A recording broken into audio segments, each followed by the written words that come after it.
Mas la senda del justo es como la luz de la aurora.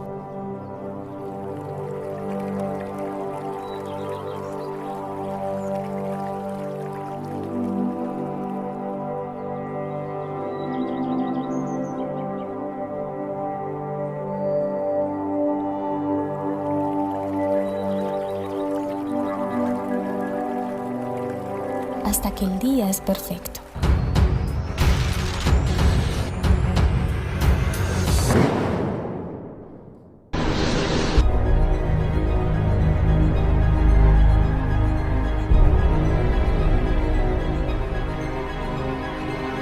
Nadie enciende una lámpara y la pone bajo un cajón. Se pone en lo alto para que su luz ilumine a todos.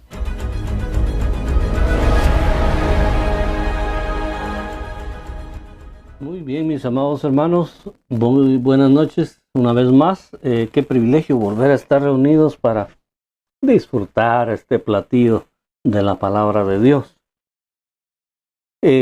Recuerden que estamos en la exégesis de Jueces y que hemos estado hablando ya por largo tiempo del cuarto ciclo de degradación, en el cual hay varias facetas. Entre ellas hablamos, por ejemplo, del recuento de daños.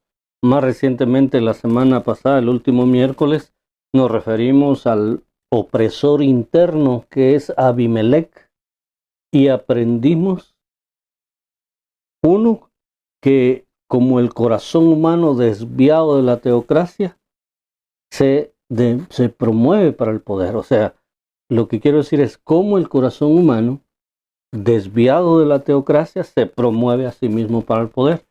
También vimos que los recursos paganos provocan o ocasionan o generan obra pagana.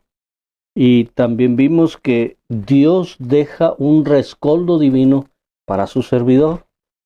Finalmente vimos que la monarquía forzada va en detrimento de la teocracia que fue eliminada. En la continuación de este tema, hoy nos encontramos con un segmento que puede considerarse de tres formas: como fábula, como parábola y como profecía. Repito, como fábula, como parábola y como profecía. Esta vez vamos a variar un poquito el orden de nuestros elementos y vamos a leer el pasaje y luego vamos a volver y a hacer nuestra confesión bíblica para luego entrar en el estudio propiamente. Entonces vamos a leer del capítulo 9, Jueces 9, del versículo número 7 y vamos a leer hasta el 15 del capítulo 9, versículos del 7 al 15. Entonces, cuando Jotam se enteró, subió a la cima del monte Gerizim y gritó: Escúchenme, ciudadanos de Siquem. Escúchenme a mí si quieren que Dios los escuche a ustedes. Cierta vez los árboles decidieron elegir un rey. Primero le dijeron al olivo: reina sobre nosotros. Pero el olivo se negó diciendo: ¿dejaría yo de producir el aceite de oliva que bendice a Dios y a la gente solo para mecerme por encima de los árboles? Entonces le dijeron a la higuera: reina sobre nosotros. Pero la higuera también se negó diciendo: ¿dejaría yo de producir mi dulce fruto solo para mecerme por encima de los árboles? Entonces le dijeron a la vid: reina sobre nosotros. Pero la vid también se negó diciendo: ¿dejaría yo de producir el vino que alegra a Dios y a la gente solo para mecerme por encima de los árboles? Finalmente todos los árboles le dijeron al espino: reina sobre nosotros.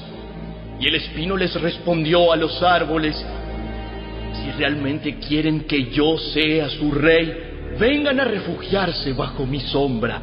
Si no, que salga fuego de mí y consuma los cedros del Líbano. bueno, hagamos nuestra confesión bíblica si les parece entonces y decimos: Mi Biblia es la palabra de Dios. Revela a Jesucristo mi Salvador, quien nació, murió y resucitó para salvarme del pecado y condenación. Me enseña de la fe, santidad y amor para predicar su gracia y perdón, desde mi familia y congregación hacia la nación y toda la creación. Y el pueblo de Dios dice: somos casa, somos familia, somos Iglesia Busca a Dios y vivimos por la fe. Amén. Dijimos el tema para hoy específicamente: fábula, parábola y profecía. Ya leímos los versículos, ya vimos cuál es el contenido de lo que hoy abordaremos. Y es bueno que entendamos bien, por si hay alguien que aún duda que es una fábula, o una parábola o una profecía. Les voy a dar una definición breve de cada una. La fábula es una narrativa breve en la que los personajes principales suelen ser animales o cosas inanimadas que hablan y actúan dentro de la fábula como si fueran seres humanos. La parábola, por su parte, es una narración breve y simbólica de lo que ocurre en la vida real, pero de la cual se extrae una enseñanza moral o espiritual. Eso es la parábola. Y finalmente la profecía, que quizás sea el concepto que más tengamos nosotros conocimiento, es un mensaje de Dios dado a los hombres por un hombre mediante inspiración divina. Es decir, es un mensaje de Dios dado por un hombre, pero con la inspiración misma de Dios para entregarla. Aquí encontramos a Jotam, que profetiza lo que sucederá. Y entonces vamos nosotros a distribuir nuestro estudio de la siguiente manera. En primer lugar, en el versículo 7, vemos voces de testimonio en el monte Gerizim. Voces de testimonio en el monte Gerizim. Vean ustedes lo que dice ese versículo 7, que ya lo leímos, pero lo volvemos a leer. Cuando Jotam se enteró, subió a la cima del monte Gerizim y gritó: Escúchenme, ciudadanos de Siquem. Escúchenme a mí si quieren que Dios los escuche a ustedes. ¿Quién era Jotam? Era el hijo número 70 de Gedeón, de los 70 hijos legítimos, porque aparte estaba Abimelech, que a lo mejor no era menor que Jotam, era mayor seguramente, pero era ilegítimo. Entonces Jotam era este personaje, que se escapó de la matanza de sus hermanos. Y entonces, por cierto, el significado de Jotam es bien precioso. Quiere decir Jehová es perfecto. ¿Qué es lo que está haciendo Jotam aquí? Él realmente está recobrando, tratando de hacer conciencia a los de Siquem para que ellos vuelvan a la teocracia. Quiero que tratemos de recordar, mis hermanos, que el monte Gerizim era uno de aquellos dos montes en los cuales al pueblo de Israel se les leían tanto las bendiciones como las maldiciones. Habían dos montes, el Gerizim, donde se leían o se pronunciaban las bendiciones, y el monte Ebal era donde se pronunciaban las maldiciones. Lo llamativo en este caso es que el pasaje nos indica que Jotam vino y se puso en la cumbre del monte Gerizim, que era el monte de las bendiciones, pero él no iba a dar una bendición, él iba a pronunciar una maldición. Noten qué llamativo ese detalle, mis hermanos. Jotam lo que está haciendo es volver a dar testimonio de la teocracia. Es como una llamada de atención, es una sacudida, una terapia de shock al pueblo para que ellos puedan entender el error que están cometiendo. De otra manera podemos decir que Dios usa al único descendiente de Jerobaal que sobrevivió. Y les dice: óiganme ustedes y Dios los oirá a ustedes. Eso es lo que dice el verso 7. Si atienden lo que voy a decirles, Dios les atenderá a ustedes cuando se arrepientan y cuando clamen a Él. Es una reflexión que bien vale la pena aplicar a nuestras familias, porque Jotam, siendo el hijo más pequeño, no solo tuvo la sagacidad de escaparse de la muerte, sino que ahora tiene la valentía de subir a este monte a dar esta fábula, parábola y profecía al mismo tiempo.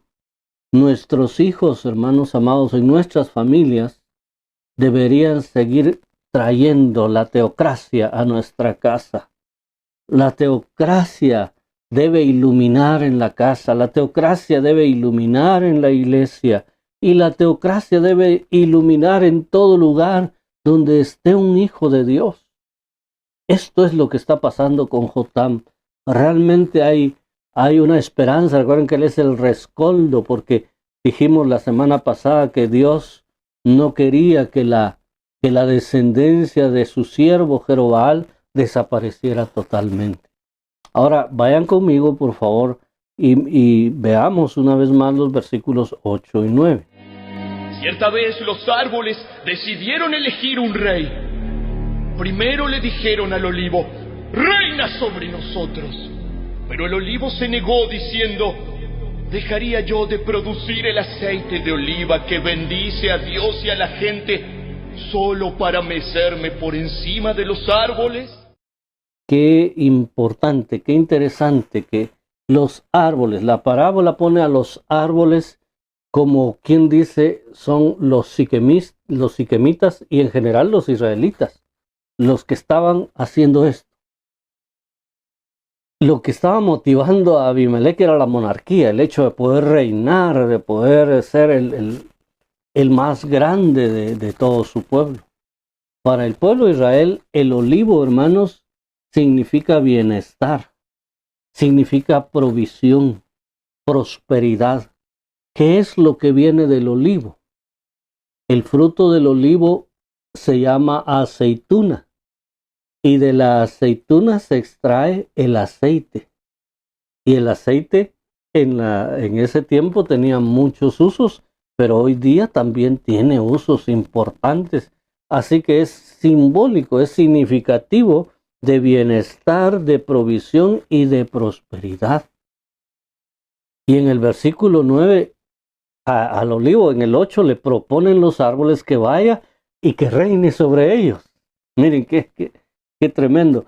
Y el olivo en el versículo 9 les da una respuesta. Y en su respuesta, él valora más el hecho de honrar a Dios y a los hombres antes que pensar en ir a reinar sobre los árboles. Entendemos que reinar, ya dijimos que Abimelech fue atraído por eso, por la monarquía, pero el olivo con mucha sabiduría responde que él está mejor como está. Él está valorando su propia asignación. Su asignación era dar provisión, era dar bienestar, era dar prosperidad al pueblo, a la gente. Él no estaba aspirando a ser alguien que reinara. Él no estaba aspirando a una posición de privilegio o que fuera respetado por todos. Y este es un grave problema que tienen los hombres o que tenemos los hombres, que muchas veces estamos deseando tomar asignaciones que no nos corresponden. Debemos tener cuidado, hermanos, de no estar deseando asignaciones que no nos corresponden mientras descuidamos la asignación que realmente se nos ha dado. Aquí el olivo da una lección importante en ese sentido. Luego miremos lo que dice entonces el verso 10 y el verso 11. Cómo el olivo no quiso aceptar su invitación. Entonces le dijeron a la higuera: reina sobre nosotros. Pero la higuera también se negó diciendo: ¿dejaría yo de producir mi dulce fruto solo para mecerme por encima de los árboles? Una respuesta bastante similar a la del olivo. Pero miren, quien se encuentra satisfecho consigo mismo no necesita poder. Este es el caso de la higuera. Quien se encuentra satisfecho consigo mismo no necesita poder. En el caso del olivo podríamos decir: quien tiene asignación divina no busca poder. Es el caso del olivo. En el caso de la higuera, quien se encuentra satisfecho consigo mismo no necesita poder. La higuera es símbolo de dulzura y de alegría. ¿Quién de nosotros no se ha comido un higo delicioso. Yo sé que la mayoría se los comen en dulce. De por sí los higos son dulces y cuando los preparan en dulce son mucho más deliciosos. Y si mejor si están fritos, ¿verdad? Se disfrutan mucho. Yo he comido los higos al pie de la mata. He cortado con mi propia mano los higos y los he comido. Y que cuidado porque a veces provoca rajadura de la lengua o de los labios. Pero esa era mi niñez y así los disfrutaba yo. Pero entonces aquí prevalece esa idea del olivo. Es decir, haré lo que es mi asignación y no la descuidaré por otras cosas que no me fueron asignadas. O como dice el refrán, ¿cómo es? Lumbrera de la calle, candil de la calle y oscuridad de su casa. No, nosotros tenemos que cuidar nuestra propia asignación y hacerla lo mejor posible y no estar deseando otras asignaciones. La higuera acá nos muestra que se siente en paz consigo misma. Su satisfacción la valora más que la grandeza. Ella no estaba pretendiendo ser grande entre los árboles, no. Ella prefería ser ese medio por el cual se estaba llevando dulzura y alegría a la gente. En términos de aplicación, podemos decir que uno de los problemas del cristiano es que cuando se siente importante en algún área de la vida, entonces comienza a descuidar su asignación en la iglesia, en el mover del cristianismo. Nos ha sucedido alguna vez, a mí me pasó ya. Estoy seguro que a algunos de ustedes les ha pasado también. Y ahí es donde tenemos que tener cuidado, porque ustedes han oído que existen los alcohólicos, son los que son muy dados o tienen el vicio del alcohol. Pero no solo hay alcohólicos, hermanos, hay trabajólicos también. Hay hermanos que cuando ya son importantes en alguna medida en el ámbito laboral, ya dejan de ir a la iglesia, dejan de congregarse. Ellos se convierten en trabajólicos. Están también los familiólicos, los que aman tanto a su familia que prefieren mantenerse a la familia en primer lugar y descuidan también su asignación en las cosas de Dios. Incluso podemos hablar de los iglesiólicos, ¿verdad? Los que van a todos los cultos, pero están descuidando su comunión con Dios. Podríamos mencionar a los deportólicos, los que por el deporte dejan las cosas del Señor. En fin, hay una serie de situaciones que nosotros tenemos que cuidar. Pero veamos ahora entonces en el versículo 12 y 13. Quien está en pleno disfrute de vida no necesita poder. Este es el caso de la vid, en el versículo 12 y 13. Entonces le dijeron a la vid: reina sobre nosotros. Pero la vid también se negó, diciendo: ¿dejaría yo de producir el vino que alegra a Dios y a la gente solo para mecerme por encima de los árboles? La misma respuesta que dieron tanto el olivo como la higuera, ahora la vid también la da. La vid, recordemos que su fruto es la uva, y de la uva viene el vino. El mosto de ahí se deriva. Esto es representativo de la vida y de la alegría también. El júbilo de estar bien con Dios y con los hombres debe ser el muro perfecto para evitar que la grandeza nos atrape, que el deseo de grandeza nos seduzca y nos quite de nuestra asignación. La vid acá tampoco aceptó la invitación de reinar porque le parecía más valioso el seguir dando aquel fruto maravilloso que Dios le había asignado. Entonces ahí nos encontramos con tres casos diferentes, tres plantas o tres árboles distintos que valoraron más su propia asignación que otras asignaciones que no les correspondían, aun cuando ésta implicaba el tener poder, el reinar, el ser importantes, el ser grandes entre los demás. Y entonces vamos a concluir hasta hasta el versículo 15 con la siguiente reflexión. Quien reconoce la imposibilidad de una asignación, reclama venganza en quienes se la otorgan. Repito, quien reconoce la imposibilidad de una asignación, reclama venganza en quienes se la otorgan. Dicen los versículos 14 y 15. Finalmente todos los árboles le dijeron al espino: reina sobre nosotros. Y el espino les respondió a los árboles: si realmente quieren que yo sea su rey, vengan a refugiarse bajo mi sombra. Si no, que salga fuego de mí y consuma los cedros del Líbano. Ahora aquí ya se encontraron un panorama diferente los árboles, porque ahora fueron con la zarza. ¿Y qué es la zarza? Bueno, cuando decimos zarza, seguramente a todos nos viene a la mente Moisés, la zarza que estaba ardiendo y no se consumía. La zarza, en realidad, hermanos, es un árbol silvestre, una acacia silvestre o espino. Es un árbol que tiene muchas espinas y que se da generalmente en zonas desérticas. Generalmente está seca y quebradiza, tanto así que en ciertas épocas una chispa podría convertirla en un poderoso pasto de las llamas. Imagino yo que algo así fue lo que sucedió con Moisés, solo que ahí también había implicado un milagro divino, porque la zarza estaba ardiendo pero no se consumía. Pero la zarza de por sí implica que es un árbol que normalmente no da fruto aprovechable. Se habla de la zarzamora, que puede ser alguna familia de esta misma especie, porque yo sí tengo el recuerdo de que allá en mi pueblo también yo comía lo que conocemos como las moras, unas frutas así pequeñitas que se componen de varias bolitas, muy rica también, pero la gente siempre estaba advirtiendo a los niños que tuvieran cuidado porque habían unas que eran venenosas.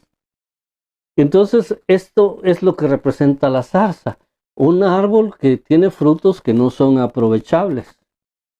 Y es un árbol que no es frondoso, sino más que todo, imagínese usted las ramas del tronco así seco y enredado, pero sin muchas hojas, sin mucha frondosidad y que puede agarrar fuego rápidamente. Imagínese que la zarza aquí le dice a los árboles que si ustedes me eligen a mí, les dice, si en verdad me elegís por rey sobre vosotros, venid, abrigaos bajo mi sombra. Y si no tiene ramas, si no tiene hojas, ¿qué tipo de sombra puede proveer? Además es un árbol que no es tan grande. Y dice, venid y abrigaos bajo de mi sombra. ¿Cómo van a venir los cedros a cobijarse bajo una zarza? Es imposible. Pero esto es lo que ella respondió. Y si no lo hacen así, dice, me eligen por rey, yo acepto. Y si ustedes no hacen eso que yo digo, entonces que salga fuego de mí, de la zarza, y devore a los cedros del Líbano.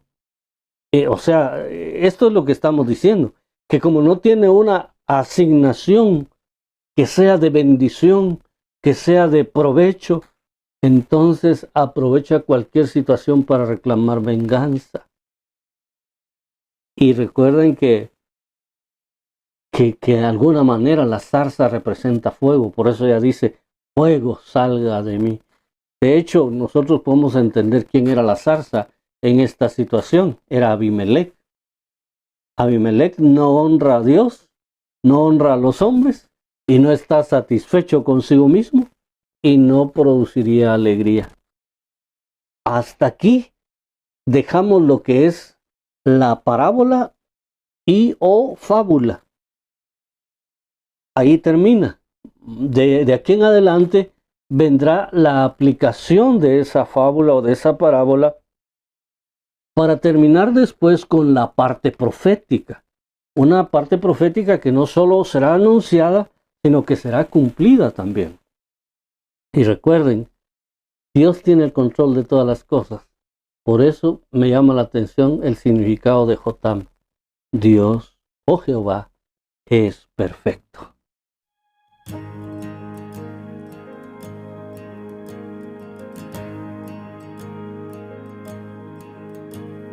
Ante ti, Señor, me encuentro, me rindo mientras que tu majestad contemplo, sabiendo que no hay nada igual. Y vamos a orar unos segundos antes de despedirnos. Bendito Dios, gracias. Gracias, Señor, porque sabemos, Dios amado, que tú nos has dado una asignación a cada uno y que nosotros debemos valorar la asignación que nos das porque tú eres sabio, porque tú sabes lo que haces. Y que cada uno de nosotros utilice, Señor, esa asignación para bendecir, para edificar, para llevar bienestar a los demás, Señor. Y que no estemos anhelando asignaciones que no nos corresponden, a no sea que tú nos muevas hacia ello. Padre, bendice a cada hermano, a cada hermana que ha podido presenciar este video y atender este estudio. Oramos para que tú les ayudes en gran manera y que sigas bendiciendo a nuestra iglesia, a nuestra amada Guatemala y a las naciones en general. Oramos, Padre, en el nombre de Jesús, nuestro Salvador. Amén y amén. No hay nadie igual a ti, no hay otro Dios, no hay nadie igual a ti.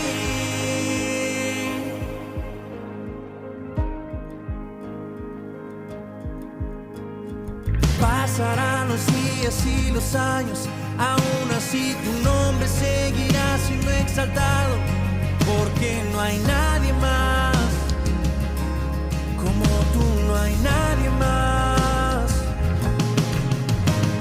¿Y cómo puedo no rendirme si esto eres tú? Alfa y Omega, creador y del mundo la luz. Oh, Jesús, no hay nada que se compare.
Quiero invitarles a nuestra próxima transmisión, mis hermanos. Nuestro próximo video será el domingo y esperemos en Dios que todas las cosas vayan bien. Que el Señor nos ayude, que el Señor nos guíe, que el Señor nos guarde y por favor estemos orando para que se haga la voluntad de Dios perfecta, agradable y buena para nosotros. Que el Señor les guarde a cada uno, que el Señor les bendiga, que les ayude. El Señor les bendiga, amados hermanos. Que pasen feliz noche. Si llegaste hasta aquí, no olvides dejar un comentario, tu like y suscribirte a nuestro canal para estar al tanto de los siguientes videos que tendremos en nuestro canal y tampoco olvides activar la campanita. Dios te bendiga.